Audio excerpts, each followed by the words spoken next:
All right, Mexican restaurant service call part 2. Here we go. I want to show y'all this.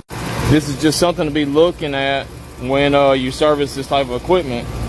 First off, ideally, you don't want to be standing in nothing wet ever when you're working electricity, just so we're clear about that.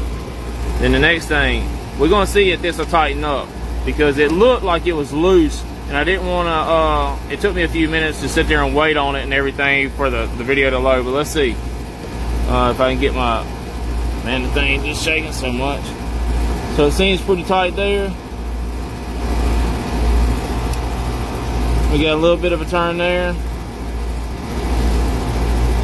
Alright, next thing I want to cover with this is, you see how this is a double pole contactor. For the people that don't know, you see the two pieces right here in the center.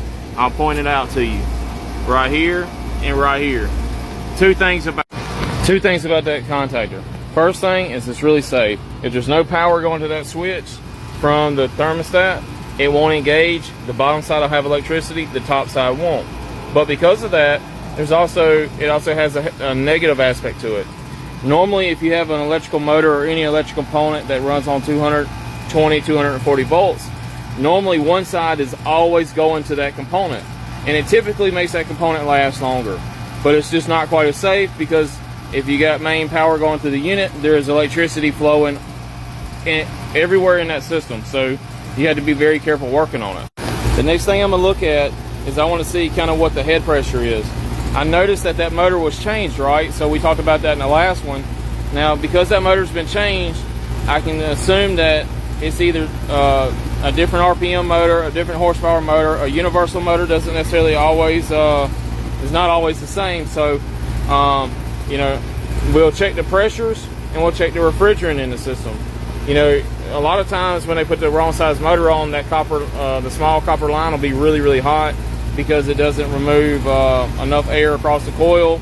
It doesn't cool off the coil enough. Copper line coming out of it stays hot. This particular situation, this copper line is not hot, so I know it's moving enough air, but it's still not the right motor for sure. Let me get a shot of this so you can kind of see exactly how much this thing is shaking, because it may be kind of hard to see in the video. Now, as you can see right here, it's bouncing up and down, like the whole top of it. The whole thing is shaking. Maybe you can see it. You can see it really good in these shadows. See, this thing has been running the whole time.